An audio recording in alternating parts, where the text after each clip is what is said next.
Bismillahirrahmanirrahim. Assalamualaikum warahmatullahi wabarakatuh. Anak-anakku kelas 9 pelajaran bahasa Indonesia. Untuk kali ini sementara saya mengambil alih untuk pelajaran bahasa Indonesia karena Bapak Anwari telah pergi meninggalkan kita semua. Untuk itu marilah kita membacakan Al-Fatihah kepada beliau.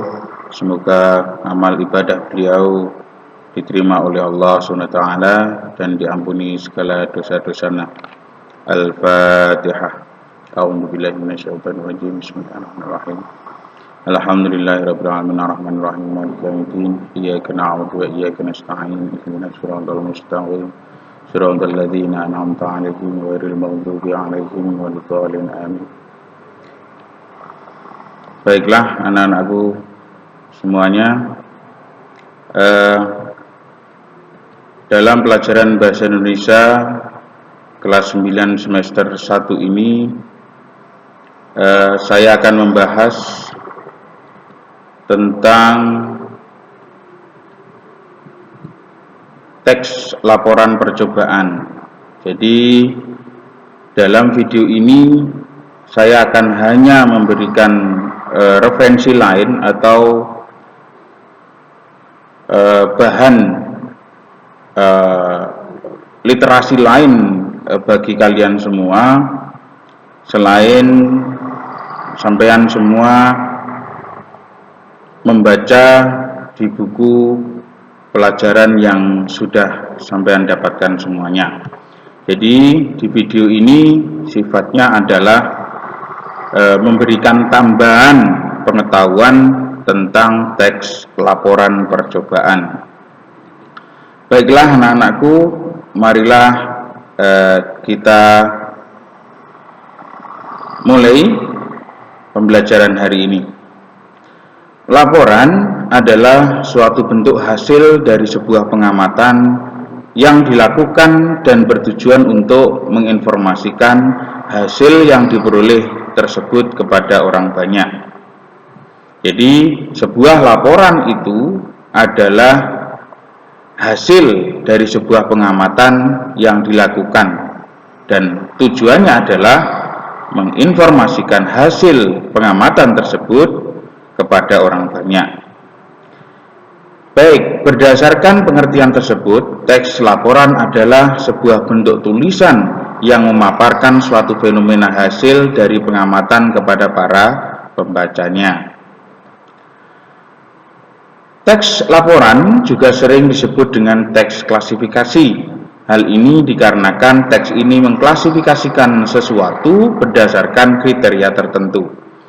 Teks ini hampir sama dengan teks deskripsi, namun yang membedakan adalah sifatnya.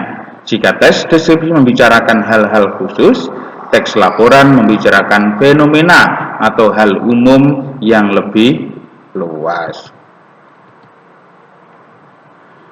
Teks laporan percobaan adalah teks yang berisi paparan tentang tujuan, proses, dan hasil percobaan.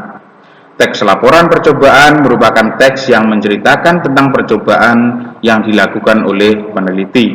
Teks laporan percobaan umumnya digunakan untuk melaporkan hasil percobaan, karya ilmiah, atau laporan praktikum. Nah, biasanya juga digunakan untuk laporan yang berupa skripsi bagi anak-anak yang kuliah. Ya.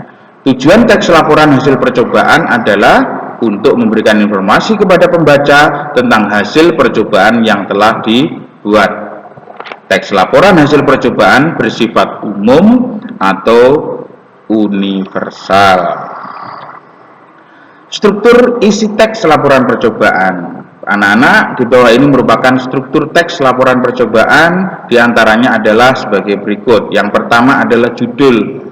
Jadi teks strukturnya adalah struktur teks laporan percobaan. Yang pertama adalah judul, yang kedua adalah tujuan, Yang ketiga, bahan dan alat-alat yang digunakan. 4, langkah-langkah kegiatannya, mulai dari awal, biasanya urut ya, mulai langkah-langkahnya itu mulai dari awal sampai akhir. Kemudian hasil percobaannya, dan yang terakhir adalah simpulan atau kesimpulan. Ciri-ciri teks laporan hasil percobaan. Yang A adalah melaporkan hasil percobaan, yang B, percobaan ilmiah dilakukan guna menguji sesuatu.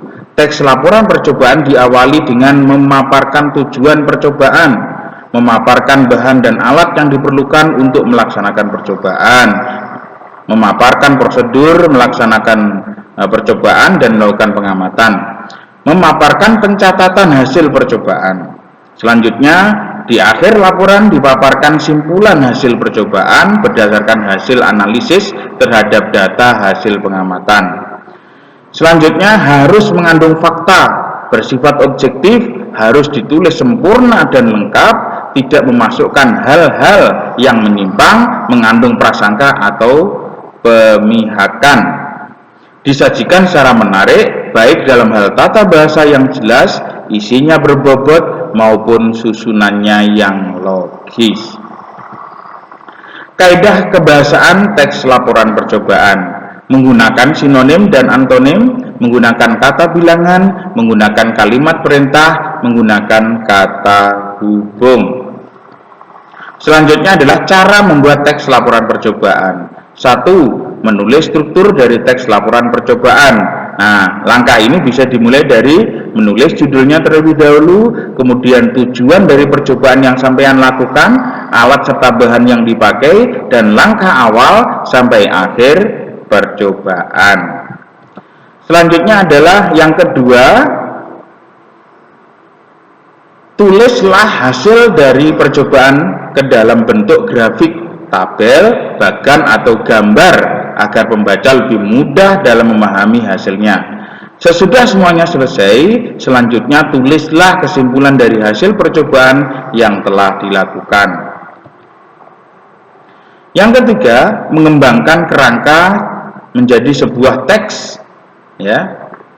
Sesudah menyelesaikan kerangka tersebut, lalu kembangkanlah jadi sebuah teks ya. Jangan lupa pula untuk memperhatikan kaidah dari kebahasaannya yang dipakai, kebahasaan yang dipakai itu, supaya teks percobaan ini mudah dipahami oleh para pembaca. Kemudian tujuan teks laporan percobaan. Yang pertama, memberitahukan atau menjelaskan laporan pertanggungjawaban dari sebuah tugas atau kegiatan pengamatan atau observasi. Memberitahukan atau menjelaskan dasar penyusunan kebijaksanaan, keputusan atau pemecahan masalah dalam pengamatan. Menjadikan sumber informasi yang akurat dan terpercaya karena disusun berdasarkan dengan data dan fakta. Menjadikan sarana untuk mendokumentasikan hasil kegiatan observasi. Itu tujuannya ya. Nah, ini ada sebuah contoh anak-anak, silakan dilihat di screen laptop atau HP kalian masing-masing. Ya, ini tentang membuat slime tanpa borak. Ya, nah di situ tercantum tujuannya apa, alat-alat dan bahan yang digunakan, langkah-langkahnya mulai langkah pertama sampai terakhir, kemudian pelaporan hasilnya, dan ditutup dengan kesimpulan bagian terakhir. Ya, demikian anak-anakku semua tentang teks laporan percobaan. Sekarang saatnya kalian mencoba membuat sebuah percobaan, kemudian tulislah laporan percobaannya sesuai dengan contoh yang sudah ada tadi. Ya, di pembelajaran ke depan akan saya lihat sejauh mana progres yang kalian lakukan. Oke, demikian pembelajaran kali ini. Marilah kita tutup dengan membaca alhamdulillah bersama-sama. Alhamdulillahirabbil alamin. Terima kasih. Wassalamualaikum warahmatullahi wabarakatuh.